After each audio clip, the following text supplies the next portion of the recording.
ठीक है जी।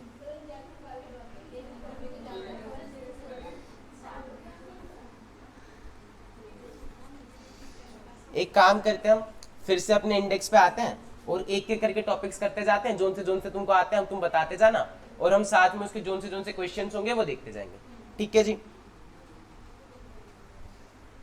ऑडिट में क्वेश्चंस पढ़ने में आपको डिफिकल्टी आएगी, दैट इज इनएविटेबल, लेकिन बहुत सारे क्वेश्चंस डायरेक्ट क्वेश्चंस होते हैं आपके पेपर में। Around 70% of the questions direct questions आते हैं, कि वो सीधा सीधा हेडिंग देता है, ऊपर लिख के नीचे लिख के, क्वेश्चन में कहीं आपको पूरी हेडिंग मिलेगी और सीधा सीधा मिलेगी, उसमें आपको बहुत ज्यादा दिमाग नहीं लगाना, लेकिन आपको याद होनी चाहिए उसके लिए हेडिंग, कि भाई ये हेडिंग थी, तो आप देख के पहचान पाओगे, तो आप आंसर्स लिख पाओगे। तो अगर आपको घर पे जाने के बाद भी क्वेश्चंस पढ़ने में दिक्कत आए तो वो नॉर्मल है, वो आएगी, वो सबको आएगी। ठीक है, आपको बार बार 2-3 बार क्वेश्चन बैंक की रीडिंग करनी पड़ेगी, फिर वो आपके लिए बहुत इजी हो जाएगा, आपको पहचानने में सेंस आ जाएगी कि यार ये लाइन इसने यहाँ लिखी है, ये लाइन इसने यहाँ लिखी है। बचे हुए 30% क्वेश्चन इनडायरेक्ट क्वेश्चन आते हैं, केस स्टडी बेस्ड क्वेश्चन आते हैं, जिसमें वो आपको एक कहानी सुनाएगा कि राजू था, उसने बाबू भाई के साथ ऐसा कर दिया, एटसेट्रा एटसेट्रा, और फिर पूछेगा बता दो। उसमें आपको पहचानना हो कि किस कॉन्सेप्ट की बात कर रहा है। ठीक है, हम सारे ही क्वेश्चंस क्लास में करेंगे, अराउंड 500 क्वेश्चन है हमारी किताब में, सारे ही क्वेश्चंस हम क्लास में करेंगे, लेकिन प्रैक्टिस उसकी आपको घर जाके करनी पड़ेगी। ठीक है जी। तो घबराने वाली बात नहीं है कि सर क्वेश्चन समझ नहीं आते हैं, चीजें मुश्किल लग रही हैं, वो सबके लिए हैं, वो सिर्फ आपके लिए नहीं है।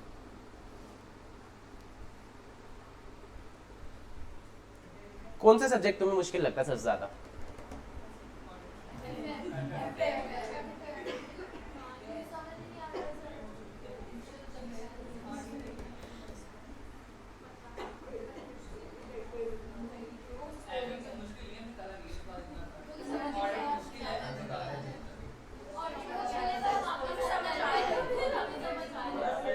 तुम्हें कब से क्यों लग रहा है ऑडिट मुश्किल है? अच्छा मैं तुम्हें, चलो एक बार, अच्छा रुको रुको, मैं हेलो, अच्छा चलो, ऑडिट मुश्किल है, ठीक है, चलो मैंने मान ली तुम्हारी बात। लो मेरे कुछ सवालों का तुम जवाब दे दो, फिर हम आगे बात करते हैं। +2 में 80% से ऊपर वाले कितने बच्चे थे? जरा हाथ ऊपर करना। 12th में सारे ही थे। 90% से ऊपर वाले कितने बच्चे थे? 95 वाले। अगर हम 90%, 95%, 80%, हाथ नीचे कर लो, तुम्हारे 12th में ये स्कोर्स आ रहे थे, ठीक है, तो मैं अजम्पशन ले सकता हूं कि 11वीं में, 10वीं में, 9वीं में हमेशा तुम टॉप पे रहे होगे अपनी क्लास में, मोस्टली, है ना? सब बच्चे, मोस्टली बच्चे, तुम में से 90% बच्चे अपनी क्लास के टॉप पे थे, और फिर तुमने आके कॉमर्स ली, फिर तुमने आके सीए लिया, और जिस दिन तुमने सीए लिया उस दिन ही तुमने अपना टारगेट ये बना लिया फाउंडेशन में तो भाई बस पास हो जाना, क्योंकि तुमने किसी ना किसी से ये सुना था कि सीए में तो अगर पास ही हो जाए तो बहुत है, हाँ कि ना? और वो इंसान भी कौन था जिसने कभी ना सीए करी है, ना जिसको सीए के बारे में कुछ पता है, वो तुमसे आके ये पूछता होगा कि भाई कौन से कॉलेज से सीए कर रहा है, तुम उसकी बात से सुन के तुमने अपने 12 साल का बैकग्राउंड का छोड़ो, वो आदमी बहुत ज्यादा इंपॉर्टेंट बात कर रहा है कि सीए तो ऐसे ही होती है। तुमको ये नहीं दिख रहा कि भाई मैं पिछले 12 साल से 90% स्कोर कर रही हूँ, मैं इतने अच्छे नंबर ला रहा हूँ, मैं स्कूल के टॉप पे हूँ। कोई एक फलाना आदमी आता है तुमको बताता है कि भाई सीए बहुत मुश्किल है, और तुमने उस दिन से अपना टारगेट 50% कर लिया कि 90 से मैं सीधा 50 अगर ले आऊं तो भी मैं बहुत बढ़िया हूं। ऐसा क्यों है? कभी तुमने सोचा इसके बारे में? कल एक बच्चा आया था मेरी क्लास में, वो लाइव वाला बच्चा था, लाइव देखता है। कल वो आया और कल वो मेरे से क्लास के बाद कहता है कि सर ऑडिट कितना मुश्किल है, ऑडिट कितना मुश्किल है, ये है वो है। मैंने कहा तूने करी है कभी ऑडिट? कह रहा नहीं, पर मैंने सुना बहुत है। तुम किसी किसी की बातें सुन रहे हो। यहाँ सीए कौन है क्लास में? तुम हो कि मैं हूँ? मैं हूँ। मैं क्लास में कल से चिल्ला रहा हूँ, जब से आया तब से चिल्ला रहा हूँ कि भाई इतना मुश्किल नहीं है, मेरी बात नहीं सुन रहे। अरे सर तो कुछ भी बोलते हैं, मेरे को पैसे दिए तुमने मेरी बातें सुनने के लिए, फिर भी तुम कह रहे कुछ भी बोलते हैं सर। तो वो आदमी जिसने सीए करी भी नहीं है वो बहुत ज्यादा इंटेलिजेंट है, वो तुम्हें बताएगा कि सीए कितना मुश्किल है और ऑडिट कितना मुश्किल है। ऐसा क्यों है?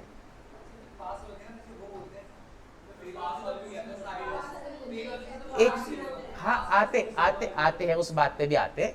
अगर मैं तुम्हारे सवाल ले रहा हूँ तो सारी बातों को एड्रेस करते हैं। क्या तुमको एक चीज समझ में आई कि तुम्हारे बिहेवियर में कैसे शिफ्ट आया? आज तुमने नोटिस किया, इससे पहले तुमने कभी नोटिस नहीं किया था। क्या ये गलत बात है कि नहीं है? तो आज से तुम ये बोलना बंद करोगे कि ये इतनी मुश्किल है और ये इतना मुश्किल है, क्योंकि वो इतना मुश्किल असल में नहीं है, तुमने बनाया है अपने दिमाग में। एक लड़का था अतुल अग्रवाल, तुमने कभी नाम सुना है क्या बोला था इसने? हाँ, क्या बोला था इसने? ये जब ना AIR 1 लेके आया था ना, तो इसने एक इंटरव्यू में बोला था कि ये तो 10th-12 से भी मुश्किल है। हाँ, इसने कहा था कि ये तो 10th-12 से भी इजी है। तो इस लड़के को इतना ट्रोल किया गया था, इतना ट्रोल किया गया था। मतलब मैं जब इंटर में पढ़ा करता था तो जितने भी हमारे बड़े बड़े टीचर्स थे जो ऑल ओवर इंडिया 50-50 हज़ार बच्चों को पढ़ा रहे थे, हर किसी ने आके स्टेटमेंट दी थी कि किसी किसी को भी AR बना देते हैं, ये है वो है, कैसा सा लड़का है, एटसेट्रा एटसेट्रा।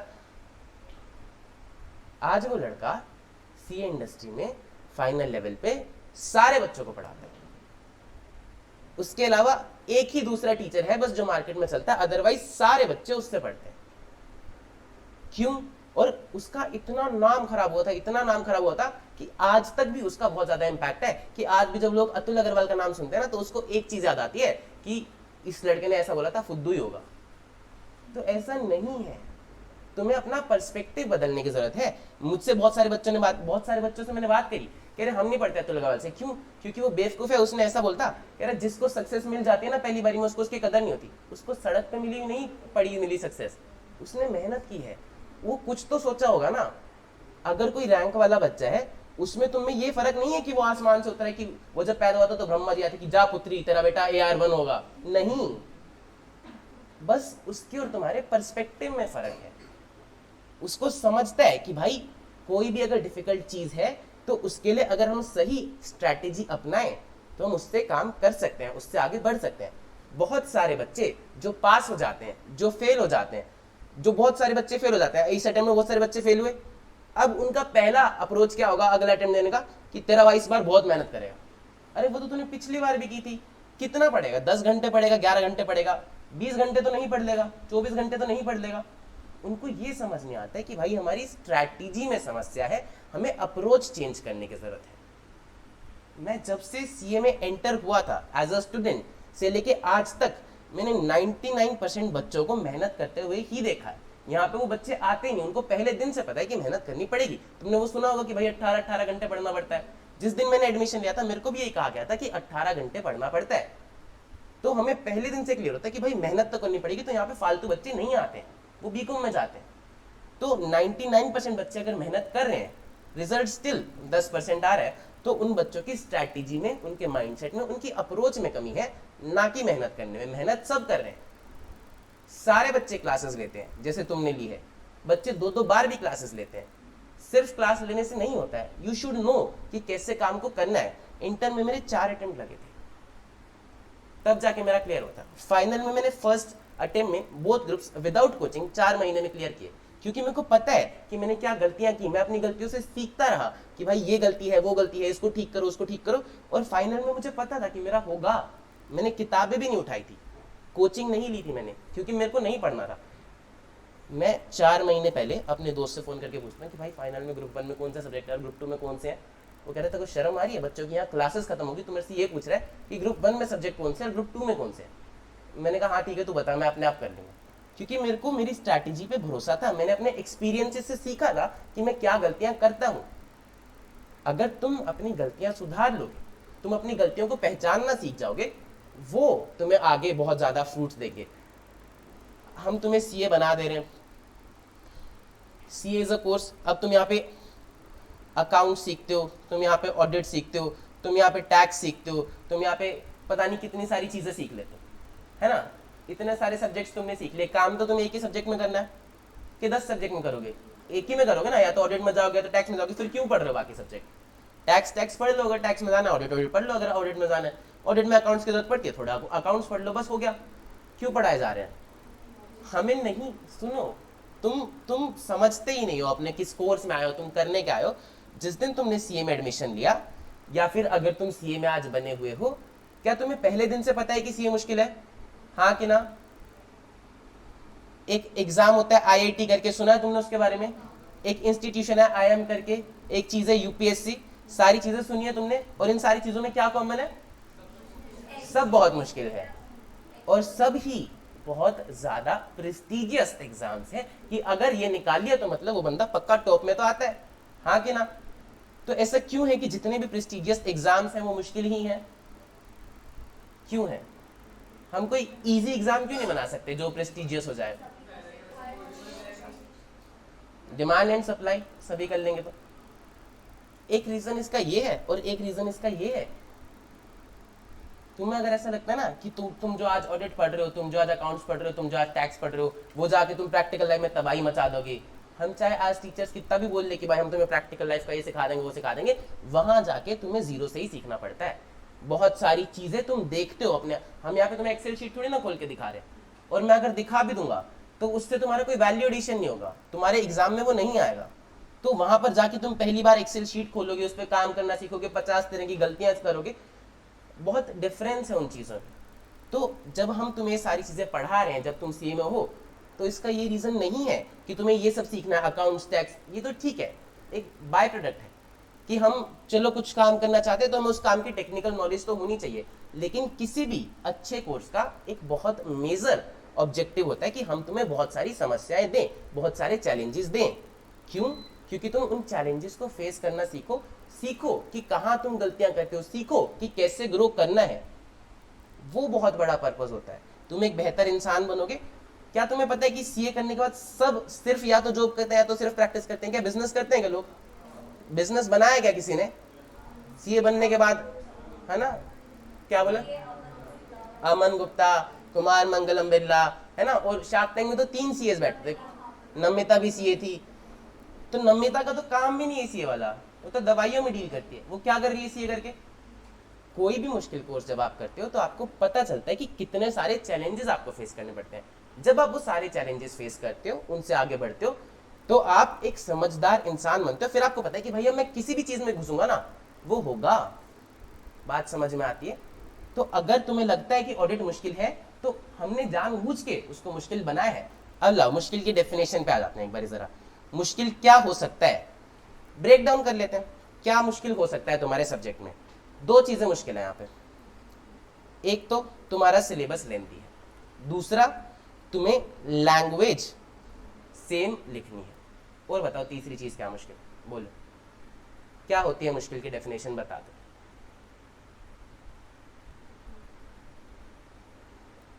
बोलो बोलो, सोच लो। सारी क्लास बैठी है और अभी तो रिकॉर्डिंग में चालू है, ऑनलाइन वाले बच्चे कुछ बोलना चाहे तो। क्या कह रहे हैं? सफिशिएंट टाइम नहीं मिलता। कितने अटेम्प्ट ले ले भाई, जनवरी वाला नहीं तो सितंबर वाला दे ले अटेम्प्ट। किसी ने बच्चे स्किप करते हैं, बच्चे स्किप करते हैं, अगला नहीं तो अगला दे दे। कितना टाइम चाहिए तो क्या लगता है?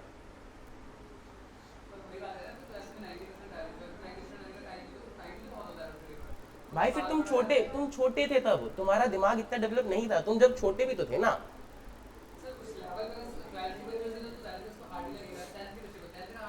मैं तेरे को 2 अटेम्प्ट का टाइम दे दूं तो ले आएगा रैंक? ले आएगा 90%? 80% पे रैंक आती है, 70 पे आती है यहाँ पे रैंक। यहाँ पे तो 90 चाहिए ही नहीं। नहीं, 1 मिनट, ले आएगा। अगर मैं तेरे को 3 अटेम्प्ट दे दूं तो तू रैंक ले आएगा? ऐसे नहीं होता मेरे बच्चे। बच्चे सुन,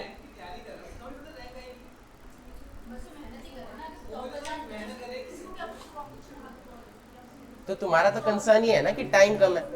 क्लास, मेरी बात सुन लो, ये तुम बहुत ज़्यादा बोल रहे थे, ये लेक्चर मैं ऐसे देता नहीं, लेकिन तुम 2 दिन से बिल्कुल ही हल्ला मचा रखे कि ऑडिट मुश्किल है, ऑडिट मुश्किल है।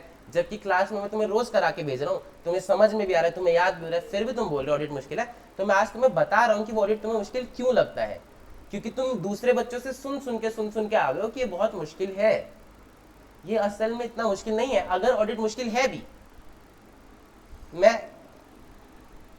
अगर ऑडिट मुश्किल है, मैंने मान लिया, चल ठीक है, सारे बच्चे बोल रहे हैं, झूठ तो नहीं बोल रहे होंगे सर, ठीक है। लेकिन फिर जिस तरह से मैंने आपको पढ़ाया है, चाहे वो स्टोरीज के थ्रू, अभी इसमें मेरा दूसरा नोट्स वाली किताब है नहीं। अगर मैं तुम्हारे पास सारे बच्चों के पास मैंने टेलीग्राम चैनल दिखा दिया ना, उसमें जाओ मेरी सर्च करो आगे किताब, उसमें दिख जाएगा चैप्टर 2, चैप्टर 11, चैप्टर 3, हर हर चैप्टर में कहानियां हैं, पिक्चर से। कौन सा टीचर है जो तुम्हें पिक्चर से पढ़ाता है, कौन सा टीचर है जो तुम्हें कहानियों से पढ़ाता है। तो कर तो रहा हूं ना चीजें आसान, इससे आसान तुम्हें और एबीसीडी कभी भी नहीं बन जाएगा। लेंथी, मैंने तुम्हें कहा था कि मुश्किल की क्या डेफिनेशन है, कर लो, जिसको सर्च करना है तो कर लो, एक बार जाओ देख लो। आधे बच्चे सर्च कर रहे हैं, फिर मैं कंटिन्यू करता हूँ। नहीं देख लो भाई, क्योंकि जब मैं 2 दिन से बोल रहा हूँ कि इतना मुश्किल नहीं है, तब तक तुम्हें विश्वास नहीं हो रहा, तो जाओ देख लो एक बार। हाँ, क्या मुश्किल रहेगा? मुश्किल की डेफिनेशन पे आ जाते हैं ना वापस। एक है लेंदी है सिलेबस, इसके लिए आपको क्या करना पड़ेगा? लेंदी सिलेबस को लर्न करने के लिए आपको थोड़ा टाइम ज्यादा लगाना पड़ेगा, ठीक है। लैंग्वेज आपको सेम सेम लिखनी पड़ती है, कीवर्ड्स आपको सेम सेम लिखनी पड़ती है। इस मुश्किल को सॉर्ट आउट करने के लिए आपको क्या करना पड़ेगा? रिवीजन मल्टीपल टाइम्स करनी पड़ेगी। रिवीजन मल्टीपल टाइम्स करने के लिए आपको क्या चाहिए? टाइम से ज्यादा आपको चाहिए नियत, जो कि तुम्हारी होती नहीं है। और सबसे ज्यादा खेल यहां पर नियत का ही।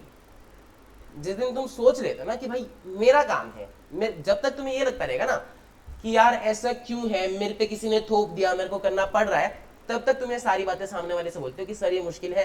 अरे तू ही तो आया था ना कोर्स में, छोड़ दे फिर, जा चले जा।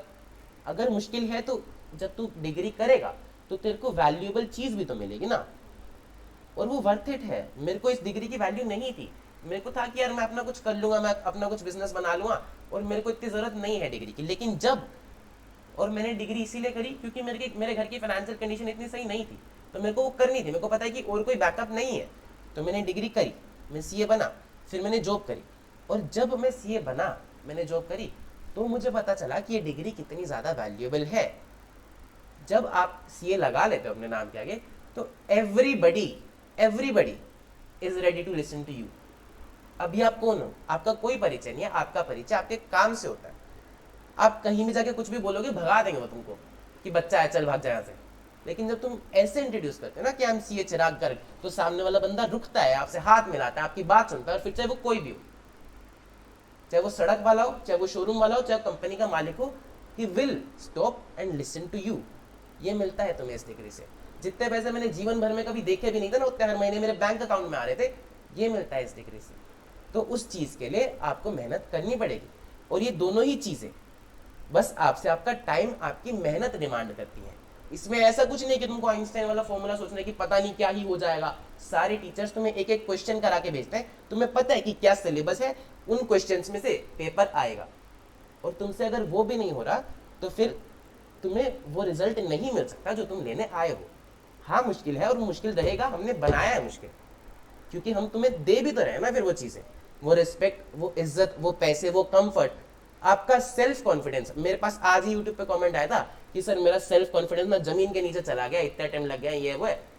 जब एक बार आप ये कर लोगे ना, उसके बाद 10 लोग मिलके भी आपके सेल्फ कॉन्फिडेंस को नीचे नहीं गिरा पाएंगे, क्योंकि तुम्हें पता है कि भाई मुश्किल चीजें कर सकता हूं मैंने किया है।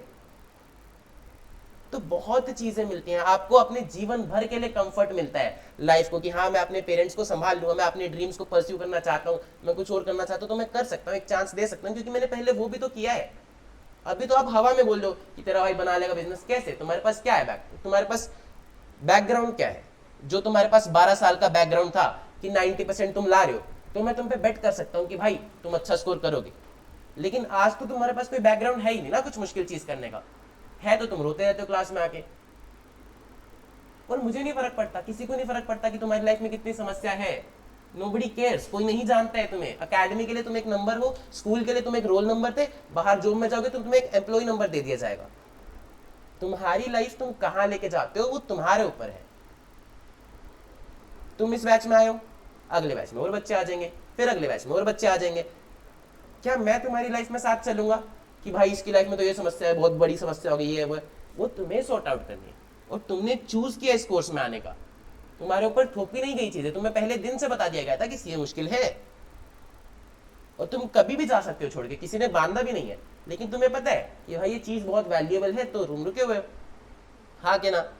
तुम पैसे भी दे रहे हो, तुम पढ़ भी रहे हो, तुम अपना दिन का सारा टाइम भी लगा रहे हो, दोस्तों के साथ घूमने भी नहीं जा रहे हो, क्योंकि तुम्हें पता है कि ये चीज वैल्यूएबल है। और कोई भी वर्थवाइल चीज ऐसे नहीं दी जाती है थाली में परोस के। ठीक है जी, क्या ऑडिट मुश्किल है, पर उसका वो डिजाइन है मुश्किल होना, वो एक चैलेंज है। हर एक सब्जेक्ट का अपना चैलेंज है। कुछ बच्चों को अकाउंट्स मुश्किल लगता है, कुछ को टैक्स लगता है, कुछ को ऑडिट लगता है, कुछ को कुछ लगता है। हमने तुम्हें जानबूझ के 6 सब्जेक्ट्स दिए ताकि आपको इधर नहीं तो इधर मुश्किल आए, कहीं ना कहीं तो मुश्किल आए। पर्पस ये नहीं है कि तुम्हें परेशान करना, पर तभी तुम ग्रो करोगे। अगर हम तुम्हें ऐसे कुछ भी देते रहे कि तुम एक दिन पहले उठ के चले जाओ और पढ़ लो, तो कितने सारे कॉलेजेस हैं उनके बच्चों को कुछ नहीं हो रहा है, वही 15,000 की नौकरी लग रही है। 15,000 की तो तुम्हारी आर्टिकलशिप लग जाती है। बशर्ते कि तुम मेहनत करने के लिए तैयार हो तो सब कुछ मिलेगा। मुश्किल की डेफिनेशन क्या है किसी भी चीज में, नॉट सिर्फ ऑडिट में, नॉट सिर्फ पढ़ाई में। तुम एक बारी कभी ब्रेक डाउन करा करो कि मुश्किल की डेफिनेशन क्या है। जब तुम 2-3 एलिमेंट्स निकाल लोगे कि भाई लेंदी है, लैंग्वेज है, तो उस एलिमेंट को सोल्व करने के लिए तुम्हें क्या देना पड़ेगा, यहाँ पे टाइम देना पड़ेगा, यहाँ पे रिवीजन लगानी पड़ेगी, बस उतना ही है। तो मुश्किल doesn't mean impossible, it just means you have to work hard, और वो तो करना पड़ेगा। ठीक है जी, अब किसी को कुछ कहना है, किसी के मन में कोई बात रह गई हो तो प्लीज टेल। मैं हर रोज ये नहीं सुनना चाहता हूँ आपकी कि सर मुश्किल है। हाँ ठीक है, बताओ। और इससे इजी कोई नहीं करा सकता है तुम्हें। ये इजी, ये जो कहानियां मैंने बनाई है, ये सिर्फ जस्ट इसीलिए, मेरा टीचिंग में पर्पस आने का सिर्फ ये था कि मैं लाइब्रेरी में पढ़ता था और मेरे आसपास सारे बच्चे मुंह लटकाए घूमते रहते थे कि ये नहीं हो रहा, वो नहीं हो रहा है। तो मुझे ऐसा लगा था कि शायद इनके जीवन में कुछ बेहतर किया जा सकता है, तो इसीलिए सारी कहानियां बैठ के बनाई है। और कोई पर्पस नहीं था मेरा टीचिंग में। मैंने कभी नहीं सोचा था कि मैं टीचिंग में आऊँगा, कि मैं पहले दिन से डिसाइड करके बैठा हूँ, कुछ भी नहीं था। मेरे को तो कभी नहीं आना था टीचिंग में, लेकिन स्टिल मुझे लगा कि यार इनका जीवन कुछ बेहतर किया जा सकता है। देश के बच्चे इतने दुखी हैं, वो बड़े होकर और दुखी हो जाते हैं, तो कम से कम बच्चे तो खुश रह सकते हैं। तो तुम अभी जब तक तुम्हारे पास कोई समस्या आई ही नहीं, तब क्यों तुम दुखी हो? जब सिलेबस हो जाएगा, जब याद नहीं होगा, जब लेंथ बढ़ जाएगी, तब मुश्किल आएगी, तब तुम दुखी, तब तुम्हारा दुखी होना बनता है। लेकिन आज नहीं बनता है। आज तो तुम्हारे पास इतना सिलेबस है ही नहीं, 4 बनने किए हमने। आज से तुम क्यों रो रहे हो कि ऑडिट मुश्किल है, ऑडिट मुश्किल है? बताओ। अपने माइंडसेट को चेंज करो, देखो कि कौन तुम्हें क्या कह रहा है। तुम किसी की भी बातें सुन ले रहे हो, ऐसे नहीं चलोगे तुम लाइफ में। तुम्हें अपने दिमाग से सोचना सीखना पड़ेगा। ठीक है जी, कर ले अब आगे शुरू।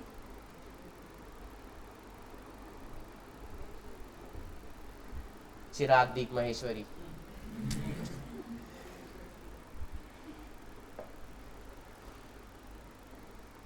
चलो जी, 22 मिनट हो गया, बताओ। सारा लेक्चर खत्म हो गया है इतनी देर में। अब आधे घंटे का लेक्चर है क्या? क्या करा दूं मैं इसमें? क्योंकि 1 बजे दूसरी क्लास है।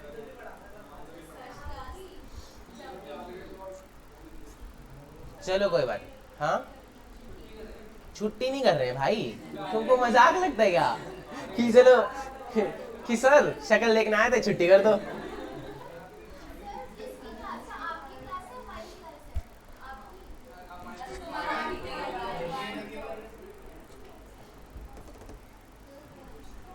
चलो कोई बात नहीं, थोड़ा बहुत तो हो ही जाएगा।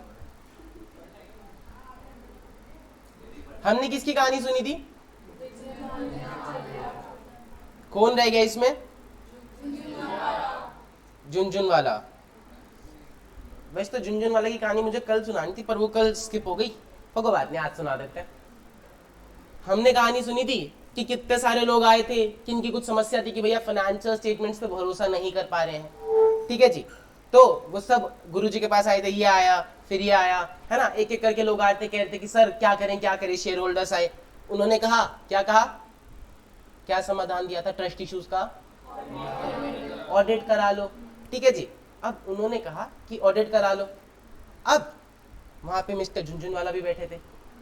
अब अंबानी जी का जैसे सपना था कि दुनिया की, देश की सबसे बड़ी कंपनी बनानी है, तो इनका भी उस टाइम सपना था, 200 साल पहले की बात थी। इनका भी सपना था कि मैं भी देश का सबसे बड़ा इन्वेस्टर बनूंगा।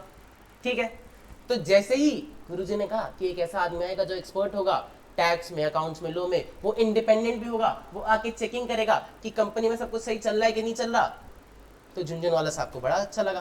उन्होंने कहा तो सही है। तो उन्होंने फोन किया। किसको फोन करेंगे? क्या कह रहा है? नहीं। तो झुनझुनवाला साहब ने फोन किया अपनी बीवी को कि सुनते हो भाग्यवान, अपना घर बेच दो, गहने निकाल दो, सब बेच डालेंगे, गुरुजी ने इतना बढ़िया समस्या का समाधान दिया है, अब हम सिर्फ उसी कंपनी में पैसा लगाएंगे जो ऑडिट कराए, क्योंकि अब ऑडिट कराएगी तो उनको तसल्ली हो जाएगी। तो क्या झुनझुनवाला साहब को अपना घर बेच के, अपनी बीवी के गहने बेच के सारा पैसा कंपनी में डाल देना चाहिए? क्यों? क्यों? क्योंकि ऑडिट एक रीजनेबल अश्योरेंस देती है। और रीजनेबल अश्योरेंस क्यों देती है? क्योंकि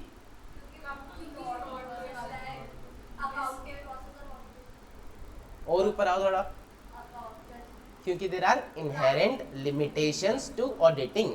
ऑडिटिंग की प्रोसेस में इनहेरेंटली कुछ कमियां हैं। क्या है इनहेरेंट लिमिटेशंस ऑफ ऑडिटिंग, बताना जरा।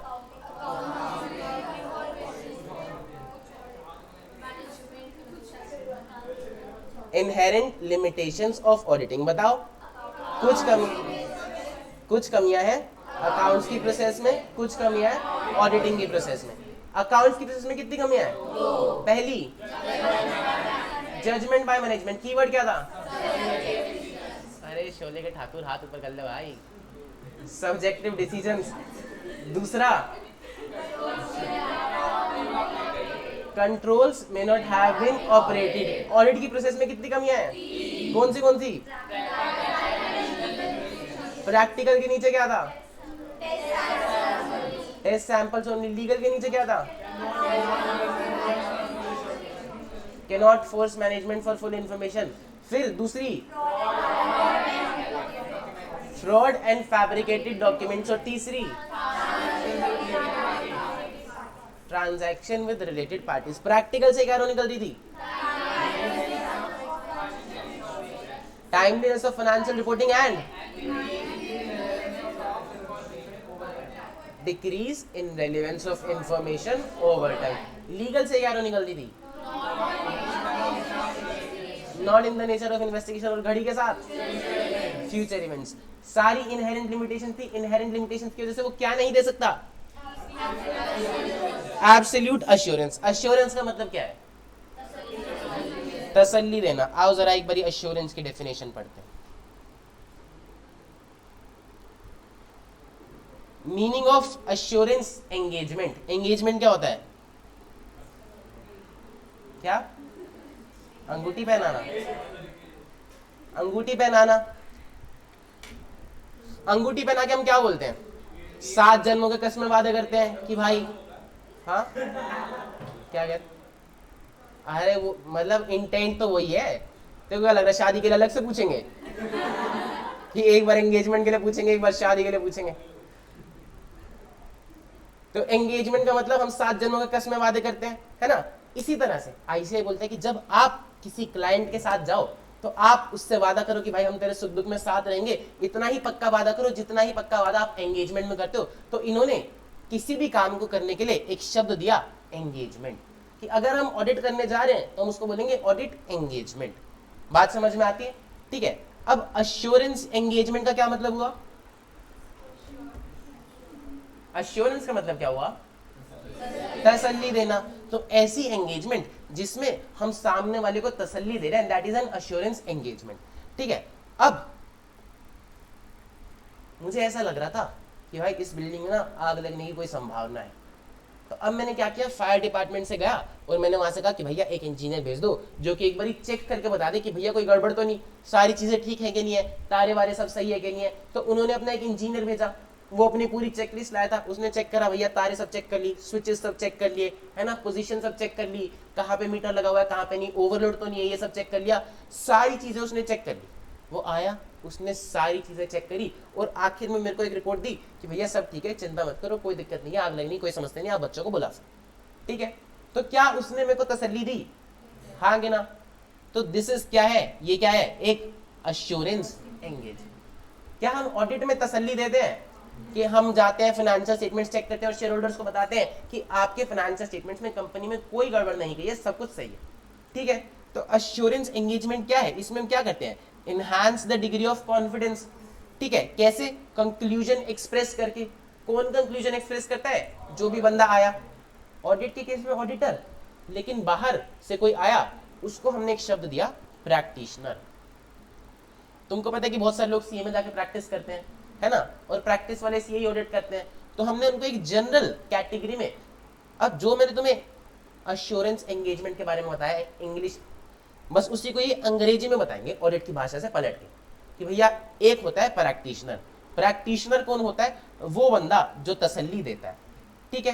Practitioner is broader than the auditor. Practitioner शब्द बड़ा है ऑडिटर से। ऑडिटर तो फाइनेंशियल स्टेटमेंट्स पर तसल्ली देता है, लेकिन वो फायर इंजीनियर आया था, वो भी एक प्रैक्टिशनर है, ठीक है। तो audit is related to historical financial information, whereas practitioner may provide assurance not necessarily related to historical financial information।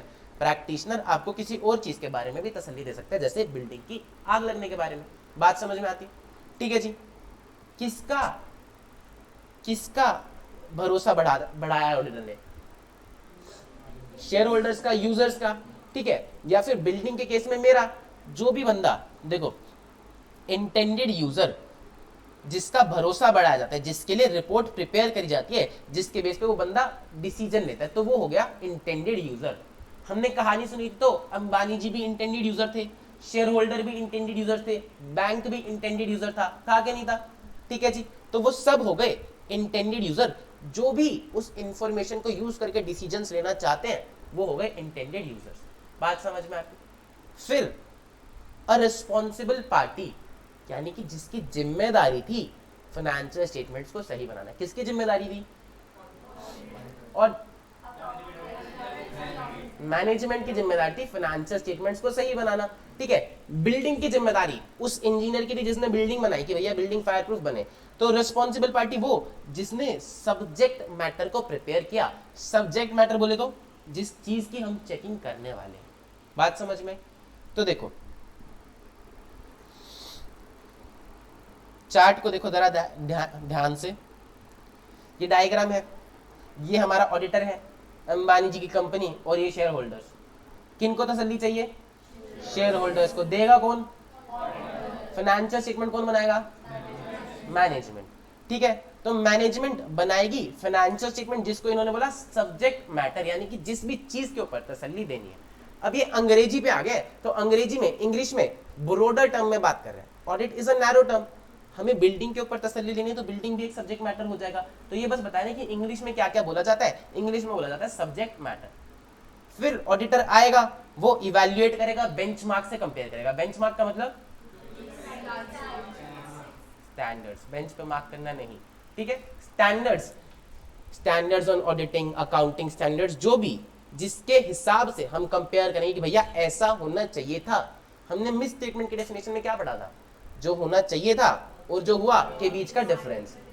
तो जो होना चाहिए था, व्हाट इज रिक्वायर्ड, को हम बोलते हैं suitable criteria benchmark. AS, Ind AS, schedule 3, partnership के accounts, whatever it may be, ठीक है जी। फिर ऑडिटर क्या लेगा? एविडेंस, सबूत लेगा। सबूत क्यों लेगा?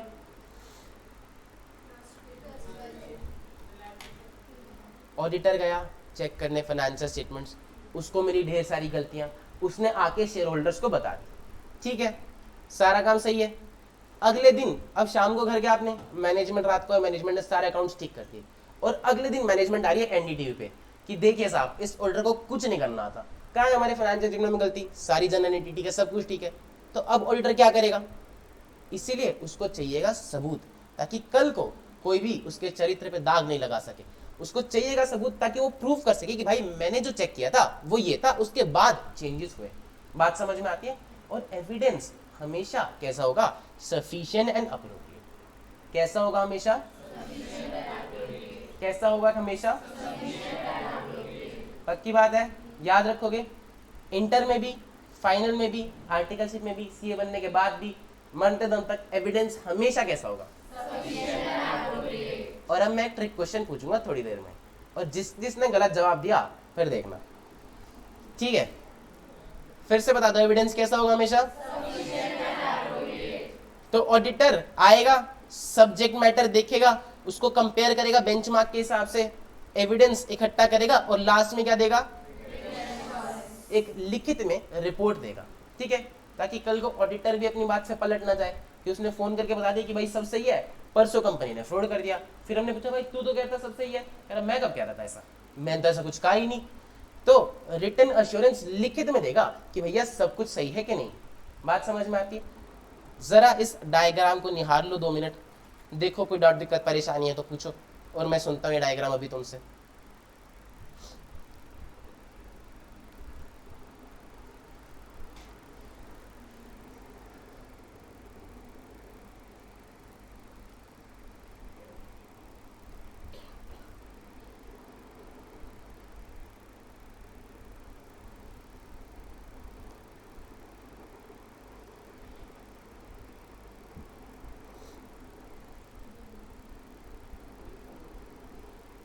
क्या हो रहा है भाई? ये कभी तुम कहते हो एसी बेच दो, आज तुम बोलो प्रोजेक्टर बेच दो।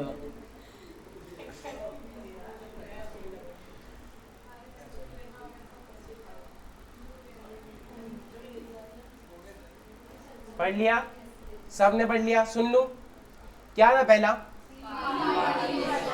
3 पार्टी रिलेशनशिप। कौन कौन था उसमें? शेयर होल्डर,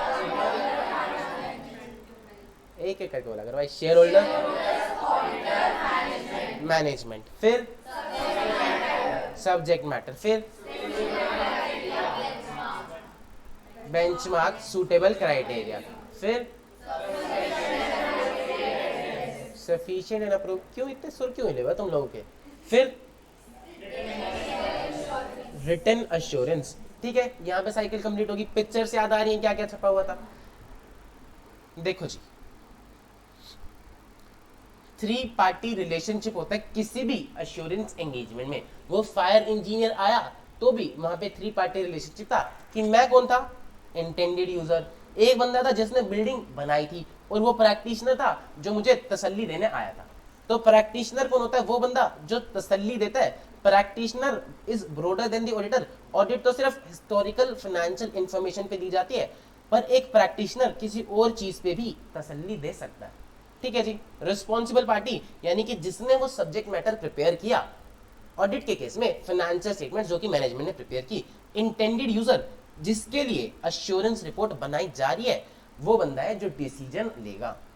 फिर है अप्रोप्रिएट सब्जेक्ट मैटर, कह रहा है जिस भी इंफॉर्मेशन को हमें चेक करना है उसको हम बोलते हैं appropriate subject matter. Example financial information contained in financial statements. ठीक है जी। सूटेबल क्राइटेरिया क्या है? बेंचमार्क।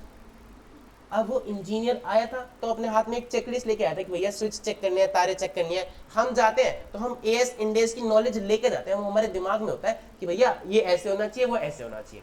ठीक है, तो एक सूटेबल बेंचमार्क जिससे हम इवैल्यूएट कर पाए कि जो चीज है वो स्टैंडर्ड के हिसाब से, लॉज के हिसाब से, रूल्स के हिसाब से, रेगुलेशंस के हिसाब से बनी है कि नहीं बनी है। फिर हम क्या लेते हैं? एविडेंस। कैसा लेते हैं? सफिशिएंसी का मतलब है क्वांटिटी, अप्रोप्रिएटनेस का मतलब है क्वालिटी। क्वांटिटी बोले तो वाह, सफिशिएंसी का मतलब क्वांटिटी, क्वांटिटी का मतलब सफिशिएंसी।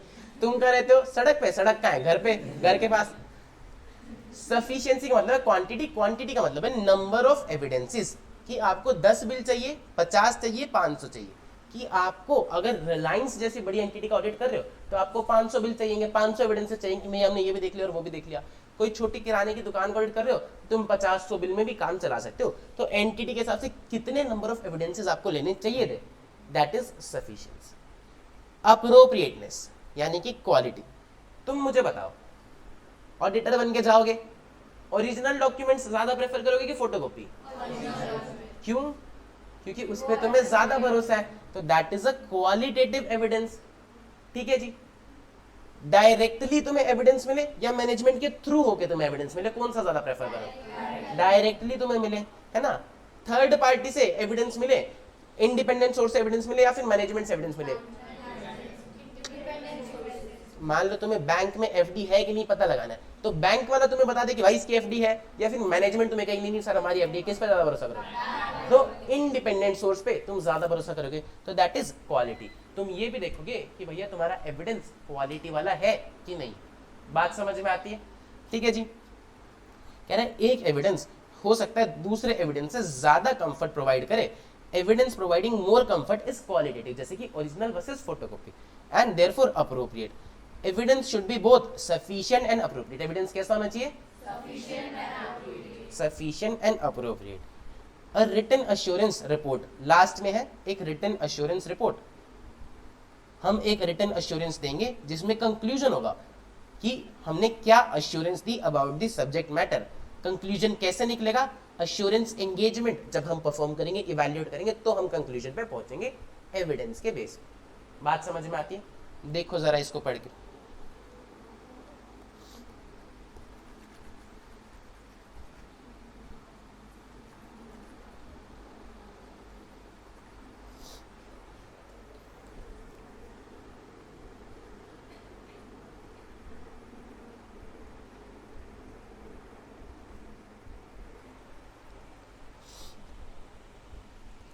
मैडम ये बंद कर दो। नहीं, इससे होगा, इससे होगा। 2 बार घुमाना पड़ेगा, एक बार stand।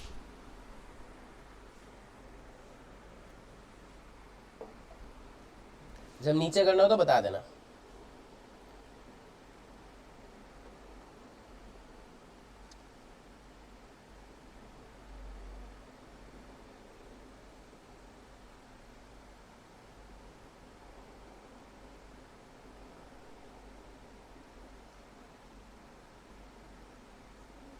कर दो नीचे।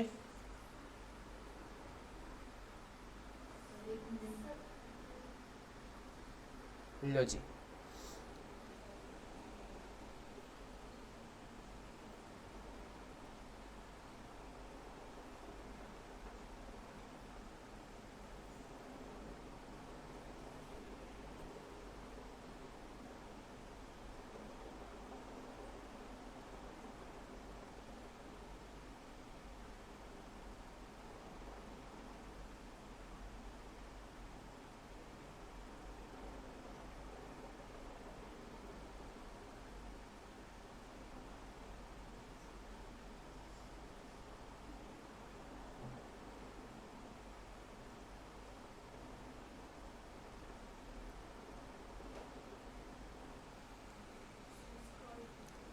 इतना ही है मैडम, स्क्रॉल नहीं। पढ़ लिया? अच्छा जी। झुनझुन वाला साहब ने फोन करा था अपनी बीवी को कि घर भेज दो, गहने भेज दो, सारे पैसे कंपनी में लगा देते। ठीक है, तो बीवी ने उसको डांट दिया, कह रहे सारे पैसे नहीं लगा सकते, पागल हो गए तुम, इतने में तसल्ली नहीं मिलती। कह रही चलो ठीक है, कह रहा रिस्क तो लेना पड़ेगा, बड़ा इन्वेस्टर बनना तो है ना, पैसे तो लगाने पड़ेंगे, रीजनेबल ही सही, अश्योरेंस तो मिल रही है। तो उसने बोला, क्या नाम है भाई तेरा? हाँ, परवीन। तो अब परवीन ने खोली अपनी कंपनी, ये आया है पैसे मांगने, और ये है कलाकार आदमी। अब इसको पता है कि भाई कंपनी चलाऊंगा तो फाइनेंशियल स्टेटमेंट सही बनानी पड़ेगी, क्योंकि ऑडिटर साहब आएंगे, चेक करेंगे, तो ही कोई मेरी कंपनी में पैसा लगाएगा। ठीक है, लेकिन ऑडिटर कब आएगा? फाइनेंशियल स्टेटमेंट बनने के बाद के पहले? फाइनेंशियल स्टेटमेंट कब बनती है? 31 मार्च को। तो नवीन गया, वैसे ही स्टूल रखा मार्केट में, इसने गांव वालों को इकट्ठा किया और पैसे उठा लिए कि गांव वालों मुझे अपनी कंपनी बनाने के लिए पैसे चाहिए। गांव वालों ने इसको पैसे दिए कि बेचारा भोला लग रहा है, आंखों में आंसू है ना, कोई बात नहीं। इसने 1 करोड़ रुपए इकट्ठा कर लिया। अब इसको पता है कि ऑडिटर कब आएगा। इसने कहा पहले क्वार्टर में ही लो। ये पहले क्वार्टर में ही प्लेन में बैठा और दुबई चला गया। अब शेयर होल्डर का पैसा तो अभी डूब गया। ऑडिटर तो आने वाला था, लेकिन इसने इंतजार ही नहीं किया कि ऑडिटर साहब आएंगे। इसने कहा 31 मार्च आने का इंतजार क्यों ही करना है, पैसा तो मिल गया, उड़ के चले जाओ। अब क्या करें? ऐसा होगा कि नहीं होगा रियल लाइफ में? तो क्या करें? ऑडिट से तो हमें तसल्ली चाहिए थी, रीजनेबल अश्योरेंस चाहिए थी, समस्या सॉल्व कर रहे थे हम, लेकिन यहाँ तो समस्या फिर वही की वही। ये कह रहा है कि बड़ी कंपनियों का क्वार्टरली ऑडिट करा लो। ठीक है, अब मान लो तुम गए ऑडिट करने, नवीन नाम था ना, है ना, नवीन गया ऑडिटर बनके, सीए नवीन बनके कि भाई हम तुम्हारा क्वार्टरली ऑडिट करेंगे, हर 3 महीने में ऑडिट करेंगे। हम तो पहुंच गए साहब वहां पे। अब इसने कहा कि सर ये बिल दे दो। कंपनी वाला कह रहा है सर बिल ना अभी आया नहीं है, पार्टी कह रही है 10-15 दिन में आ जाएगा, फिर हम लगा देंगे, पेमेंट हो चुकी है। क्या ऐसा होता है क्या? या फिर बिजनेस में सब चीजें ऐसे चलती है कि भाई एकदम टिच उसी दिन बिल आता है, उस दिन सब कुछ होता है 15-20 दिन। ये कह रहा है सर वो फलानी पेमेंट का आपने एंट्री डाल रखी है, कह रहा है हाँ सर वो करा देंगे। उसने सर ये फलाना गुड़ आपके यहाँ पे रखा, आपने एंट्री डाल दी सेल की, सर उसने कहा है 2-3 दिन रख लो फिर भिजवा देना। अब कस्टमर को तो इग्नोर नहीं करोगे, पहले बिजनेस आएगा बाद में फाइनेंशियल स्टेटमेंट्स बनेंगे, तो कस्टमर जैसा कह रहा है वैसा वैसा तो करना पड़ेगा। वो कह रहा है 15 दिन बाद बिल देगा तो 15 दिन बाद देगा। आपकी ऑडिट के चक्कर में हम अपने बिजनेस के तो नहीं लगा सकते, तो अब क्या करें? इसको ना बिल मिल रहा है, इसको ना आदि चीजों का एविडेंस मिल रहा है। वो कह रहा है सर 2-3 दिन में आ जाएगा, सर 10-15 दिन में हो जाएगा, सर ऐसे हो जाएगा, वो हो जाएगा। इसको एविडेंस मिल ही नहीं पा रहा चीजों का, आदि चीजों का मिल रहा, आदि चीजों का मिल ही नहीं रहा। तो क्या करें? ऑडिट कैसे कराएं? क्वार्टरली। बोलो।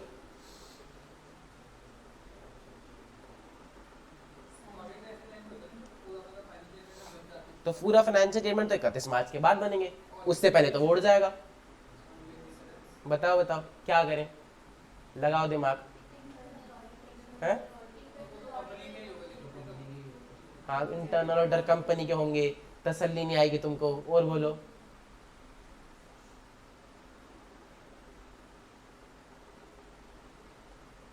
लगाओ भाई दिमाग लगाओ, सोचो क्या हो सकता है।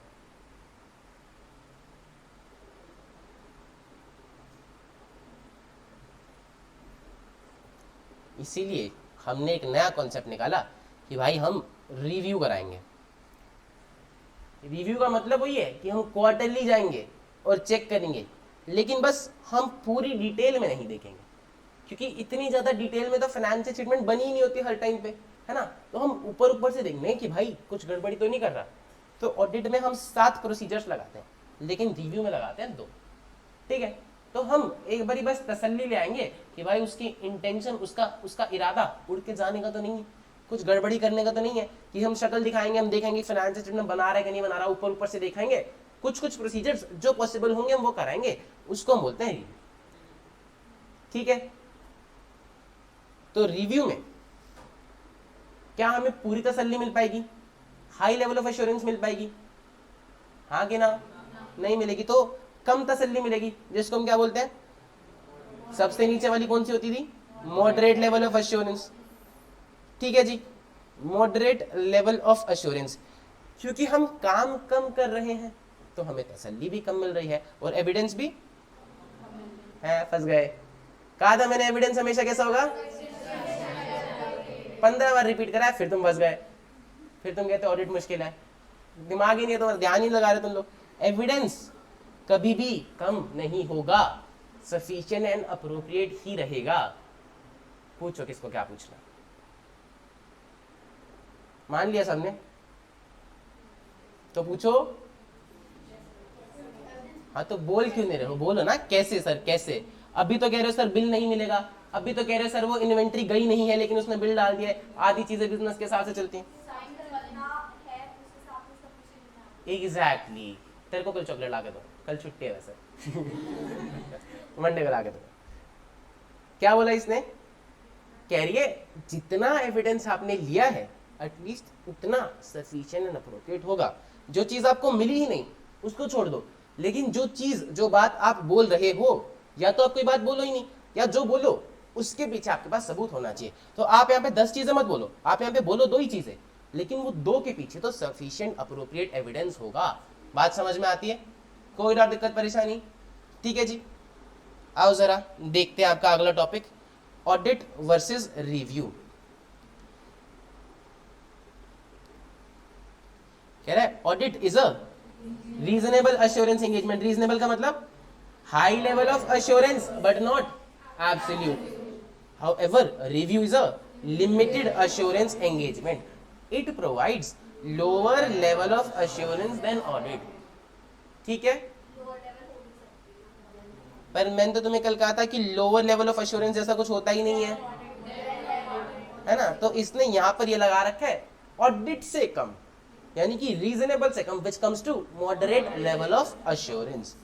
ठीक है जी, क्यों आती है मॉडरेट लेवल ऑफ एश्योरेंस? क्योंकि review involves fewer procedures and gathers sufficient appropriate audit evidence on the basis of which limited conclusions are drawn up. कि हम कंक्लूजन भी लिमिटेड देते हैं, एविडेंस बस पूरा लेते हैं।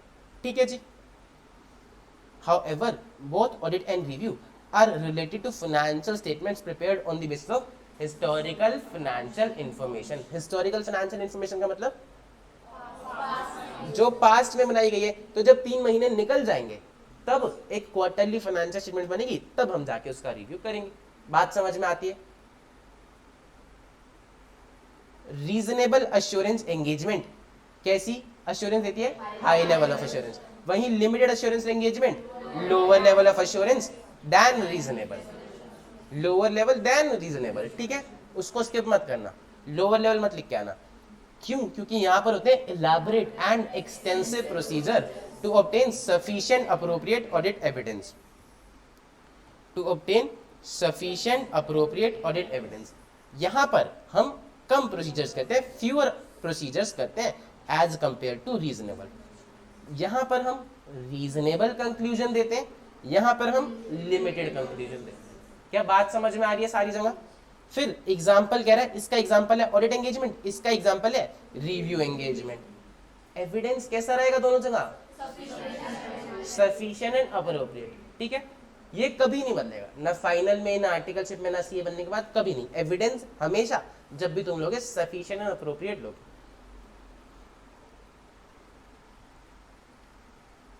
क्या मैं तुम्हारी क्लास को ओवर कर दूं? मन तो मेरा नहीं है। अच्छा रुको रुको रुको रुको रुको, चैप्टर थोड़ा सा रहता है यार, आज हो जाता कंप्लीट, लेकिन मेरे अंदर क्या नहीं, तेरी वजह से ही शुरू हुआ ना मैंने तो कहा ही नहीं। अच्छा मुझे एक बात बताओ, चलो मुझे एक बात बताओ, यहां पर लिखा हुआ है, क्या लिखा हुआ है? ये हिस्टोरिकल फाइनेंशियल इंफॉर्मेशन है ना।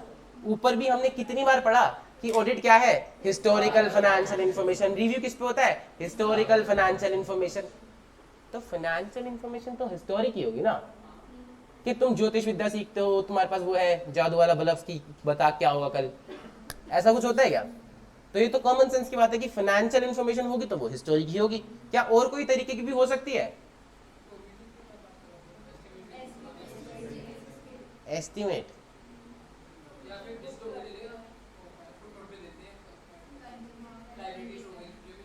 वो तो चलो एक आधी फिगर हो गई कि भैया ऐसा हो सकता है, पर फाइनेंशियल इंफॉर्मेशन, सारी फाइनेंशियल इंफॉर्मेशन तो हिस्टोरिक ही होती है। वो तो हमने एक आधी चीज बता दी कि भैया हमारी असेसमेंट ये है कि कल को ये हो सकता है, पर बाकी फाइनेंशियल इंफॉर्मेशन तो हिस्टोरिक ही है। तो फाइनेंशियल इंफॉर्मेशन हिस्ट्री के अलावा फ्यूचर की भी हो सकती है क्या? क्या सर आप पूछ रहे हो तो हो ही सकती होगी, ऐसा तो आप पूछ लेंगे। कहाँ बनाते, कहाँ देखिए तुमने, बताओ।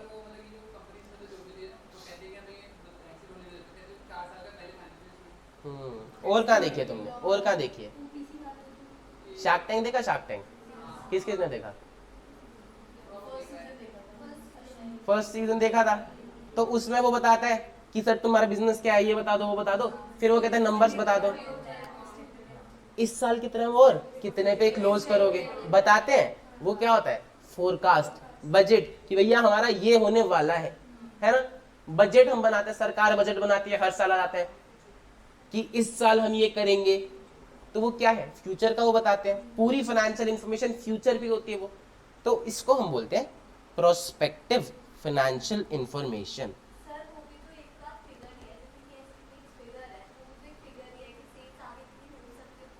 हाँ, पर उसमें सारी इंफॉर्मेशन आगे की है कि इस साल हम सेल्स इतनी करेंगे, इस साल परचेजेस इतनी हो जाएगी, इस साल एक्सपेंसेस इतने होंगे। हमारी फाइनेंशियल इंफॉर्मेशन में सिर्फ एक थी हिस्टोरिक में, लेकिन यहाँ पर सारी फिगर्स फ्यूचर के लिए है। मैडम मुझसे पूछ लो क्या पूछना है। हो गया? समझ में आया क्या बोलते हैं इसको हम? थोड़ा तेज, क्या बोलते हैं इसको? Prospective financial information. ये इंफॉर्मेशन, फाइनेंशियल इंफॉर्मेशन बेस्ड होती है on assumption about events that may occur, जो हो सकता है। ठीक है, हुआ नहीं है, हो सकता है। इस साल हम इतने भी क्लोज कर लेंगे, हुआ नहीं है अभी। In the future and possible actions by an entity, की हम ये 4 जगह अपनी एंटिटी खोलेंगे, हम नई दुकान खोलेंगे और हमारी इतनी सेल बढ़ जाएगी। सब everything is going into the future. It can be in the form of a forecast और प्रोजेक्शन और अ कॉम्बिनेशन ऑफ बोथ। ठीक है जी। फोरकास्ट और प्रोजेक्शन में बहुत ज्यादा फर्क नहीं होता, बस ये होता है कि एक लॉन्ग टर्म के लिए होता है, एक साल भर के लिए होता है। ठीक है जी। कह रहा है there is another kind of assurance which relate to prospective financial information which is not an historical financial information. It may relate to providing assurance on internal controls on an entity. assurance का मतलब क्या होता है? तसल्ली देना, ठीक है। एक मिनट पहले इसको आगे बढ़ते हैं, इंटरनल कंट्रोल वाली लाइन पे मैं तुम्हें बाद में लेके आऊंगा।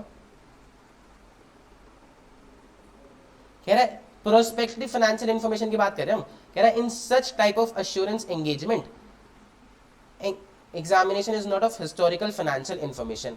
हिस्टोरिकल फाइनेंशियल इंफॉर्मेशन कौन सी होती है? जो पास्ट इवेंट्स की होती है, वो इवेंट्स जो ऑलरेडी अकर हो चुके हैं। लेकिन प्रोस्पेक्टिव क्या होती है? जो फ्यूचर इवेंट्स के लिए होती है। बात समझ में आ गई? ठीक है। अब ये तो हो गई एक तसल्ली जो हिस्टोरिकल फाइनेंशियल इंफॉर्मेशन से अलग है। क्या हम ऑडिटर से किसी और चीज पे भी तसल्ली ले सकते हैं? अब ऑडिटर है, 50 कंपनियों में जाता है, सबके कंट्रोल्स देखता है, सबके ऑपरेशंस देखता है, सारी चीजें देखता है। तो ऑडिटर को बहुत लोग कंसल्टेंसी के लिए बुलाते हैं कि सर हमें बता दो इंडस्ट्री की बेस्ट प्रैक्टिसेस क्या है। तुमने बिग फोर का नाम सुना है? क्या होता है बिग फोर में? EY, PwC, KPMG, ये सब। ये क्या है? 4 सबसे बड़ी अकाउंटिंग ऑडिटिंग फर्म्स। फिर एक आती है बिग थ्री। बिग थ्री का नाम सुना तुमने? इसको हम MBB भी बोल देते हैं। McKenzie, Ben, BCG, Boston consulting group, BCG। सुना है कभी तुमने इसका नाम? क्या करते हैं ये? जितने भी CA रैंकर्स होते हैं, रैंक 1, रैंक 2, रैंक 3, ये लोग कहाँ जाते हैं? ये लोग मोस्टली MBB में जाते हैं। ये लोग क्या करते हैं? ये लोग अकाउंटिंग ऑडिटिंग नहीं करते। ये लोग बताते हैं कि कंपनी को कैसे ग्रो करना है, क्या स्ट्रैटेजीज चेंज करनी चाहिए, कैसे आप अपने बिजनेस को और बड़े बड़े देशों में फैलाओगे। ठीक है जी। इनका काम ही यही है, ये देखना कि क्या स्ट्रैटेजीज बनाई जा सकती हैं जिससे कि कंपनी का बिजनेस बहुत ज्यादा बढ़े। बात समझ में? तो इनमें जाना और भी मुश्किल होता है। अब ऐसा तो है नहीं कि यही वाले सीएस कंपनी में जाके काम करते हैं, बिग फोर वाले भी काम करते हैं। छोटे सीएस जो छोटी जगह पर काम करते हैं वो भी देखते हैं अलग अलग कंपनीज में क्या चल रहा है, तो उनसे भी कंसल्टेंसी ली जा सकती है कि सर हमारे इंटरनल कंट्रोल्स थोड़े ठीक करा दो, हमारे प्रोसेसेस, हमारे ऑपरेशंस थोड़े ठीक करा दो, हाँ कि ना। उनसे भी तसल्ली ली जा सकती है कि सर हमारे ऑपरेशंस कंट्रोल सही से काम कर रहे हैं कि नहीं कर रहे। ठीक है जी। तो ये कह रहा है अदर अश्योरेंस एंगेजमेंट में एक चीज और आती है, इन अश्योरेंस रिपोर्ट्स प्रोवाइडिंग, एक सेकंड यहां पे कहीं पे होगा,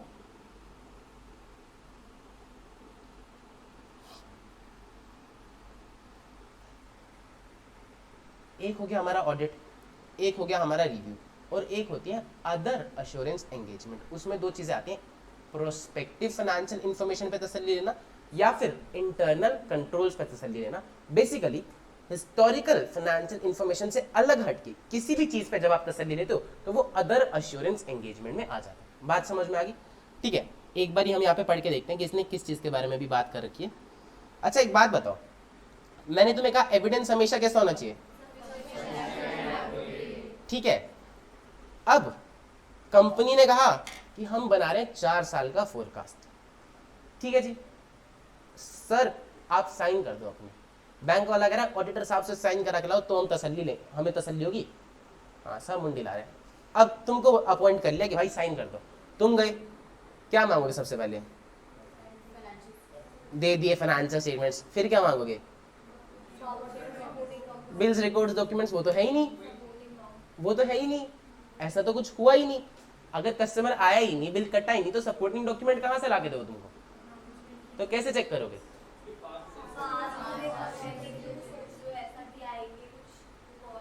आप देखोगे कि जो मैनेजमेंट ने अजम्पशन ले रखी है वो कहीं अनरीजनेबल तो नहीं।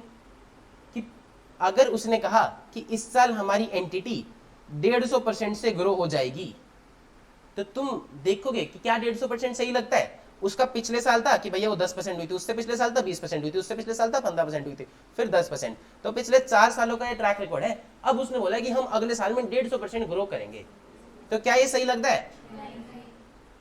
तो मतलब गलत है? नहीं, तुम उससे पूछोगे कि किस बेसिस पे तुमने कहा कि 150%। हो सकता है कि उसको किसी बड़ी कंपनी से कोई बड़ा कॉन्ट्रैक्ट मिल गया हो, हो सकता है शार्क टैंक में उसकी फंडिंग वाली लॉटरी लग गई हो, उसका एपिसोड एयर हो गया है ना, कुछ भी हो सकता है। तो उसकी कंपनी हो सकता है कि वो 4 जगह अपनी नई दुकानें खोल रहे हो सकता है कि उसका कॉम्पिटिटर डूब गया हो, अब सिर्फ सारी मार्केट उसके पास है। Anything can be possible. तो 150% का रीजन देखोगे और फिर तुम देखोगे कि जो भी मैनेजमेंट ने अजम्पशंस ली हुई है वो कहीं अनरीजनेबल तो नहीं। बात समझ में आती है? ठीक है जी। तो ये बोल रहा है in assurance reports involving prospective financial information, कौन सी होती है प्रोस्पेक्टिव वाली? फ्यूचर वाली। The practitioner obtains sufficient appropriate evidence, किस चीज के बारे में? कि जो मैनेजमेंट की अजम्पशन है जिनके बेसिस पे प्रोस्पेक्टिव फाइनेंशियल इन्फॉर्मेशन बनाई गई है वो कहीं अनरीजनेबल तो नहीं। ठीक है जी। The prospective financial information is properly prepared on the basis of assumption, कि जो अजम्पशन ली है पहली बात तो वो रीजनेबल होनी चाहिए। अब उसने ले लिया 150%, तो 150% के हिसाब से बनाए, कैलकुलेशन मिस्टेक भी नहीं होनी चाहिए, है ना। तो जो अजम्पशन उसने ली है उसके बिहाफ पे उसके हिसाब से प्रॉपरली प्रिपेयर्ड होनी चाहिए फाइनेंशियल स्टेटमेंट्स। बात समझ में? एंड वो देखेगा it is properly presented and all material assumptions are adequately disclose, कि जो जो अजम्पशंस उन्होंने ली है वो डिस्क्लोज होनी चाहिए कि भैया हमने ये अजम्पशन ली, ये अजम्पशन ली और ये अजम्पशन ली, इस हिसाब से हमने ऊपर ये फिगर्स लिखी। ऑडिटर ये 3 चीजें चेक करता है कि अजम्पशंस अनरीजनेबल तो नहीं, जो अजम्पशंस ली है उसके बिहाफ पे फाइनेंशियल स्टेटमेंट्स बनाए हैं, और लास्ट में कि भैया सारी अजम्पशंस डिस्क्लोज होनी चाहिए। बात समझ में आती है? कह रहा prospective financial information relates to future event while evidence may be available to support the assumptions on which the prospective financial information is based, such evidence is generally future oriented। तुम्हें पता है शार्क टैंक पे जब भी किसी को check मिलता है तो वो नकली चेक होता है, उसके बाद क्या होता है? इसको बोलते हैं अंग्रेजी में ड्यू डिलिजेंस। ड्यू डिलिजेंस करते हैं, चेक करते हैं कि भैया उसने जो फिगर्स वहां पे आके बता दी, 1 करोड़ की टर्नओवर बता दी, वो एक्चुअल में हुई भी है कि नहीं हुई। अभी सीजन 4 में कुछ लोग आए थे, उन्होंने कहा कि भैया हमारी इतनी सेल होगी, इतनी सेल होगी। मैंने कहा कि तुम झूठ बोल रहे हो। उसने कहा हम आपको अपना डैशबोर्ड खोल के दिखा देंगे जहां से हमारी सेल हुई। और ये दिखाया गया है टीवी में कि उन्होंने अपना डैशबोर्ड दिखाया और उसने पकड़ लिया कि झूठी सेल है, तुमने फिगर्स अपने हिसाब से डाल रखे हैं। कोई ब्यूटी वाली कंपनी थी, ठीक है। तो वो लोग ड्यू डिलिजेंस करते हैं कि वो सच बोल रहे हैं कि नहीं कर रहे, ठीक है। अब ये कह रहे हैं कि मान लो आप देखना चाहते हो, आपने कहा सरकार से कॉन्ट्रैक्ट मिला, किसी बड़ी कंपनी से कॉन्ट्रैक्ट मिला, लाओ कॉन्ट्रैक्ट दिखा दो, तो वो आपके लिए एक एविडेंस का काम कर सकता है, हाँ कि ना। लेकिन ये एविडेंस भी फ्यूचर पे बेस्ड है कि एविडेंस कल को होगा कि नहीं होगा, वो कंपनी काम देगी कि नहीं देगी। मना भी तो कर सकती है, कॉन्ट्रैक्ट होने के बाद भी मना कर सकती है कि भैया अभी नहीं कर रहे हो, है ना। तो ये कह रहे हैं कि एविडेंस अवेलेबल हो सकता है, मे बी अवेलेबल अजम्पशंस को सपोर्ट करने के लिए, लेकिन सच evidence is itself generally future oriented, future पे ही बेस्ड होता है कि भैया कल को ऐसा होगा। इसीलिए ऑडिटर यहाँ पे क्या हाई लेवल ऑफ एश्योरेंस दे सकता है, क्योंकि उसके पास रिपोर्ट्स भी नहीं है, डॉक्यूमेंट्स नहीं है, वो सिर्फ अजम्पशंस पे काम कर रहा है। तो यहाँ पर भी वो कौन सी अजम्पशन देगा? मॉडरेट। और अगर मॉडरेट दे रहा है, मॉडरेट एश्योरेंस दे रहा है, तो एविडेंस कैसा लेगा? सफिशिएंट एंड अप्रोप्रिएट, ठीक है। He is not in a position to express an opinion as to whether the results shown in prospective financial information will be achieved। वो ये नहीं बता सकता कि ये हो ही जाएगा, ठीक है जी। therefore in such assurance practitioner provides a report assuring। अब वो क्या बोलता है ऑडिट के टाइम पे? वो ये बोलता है कि सब कुछ सही सही। यहां पर वो ये बोलता है कि मेरी नजर में ऐसा तो कुछ नहीं आया जिसके बेसिस पे मैं बोलूं कि कुछ सही नहीं है। नथिंग एंड नॉट, नहीं नहीं वाली लैंग्वेज आ जाती है, नथिंग एंड नॉट, कि nothing has come to the practitioner's attention. मेरी नजर में ऐसा तो कुछ नहीं आया जिसके बेस पे मैं ये बोलूं कि जो अजम्पशंस है वो सही नहीं है। बात समझ में आई? Nothing has come to the practitioner's attention to suggest that these assumptions do not provide a reasonable basis for the assumptions। इसलिए ये सिर्फ एक मॉडरेट लेवल ऑफ अश्योरेंस देती है। बात समझ में आई? देख लो इसको एक बारी पढ़ के।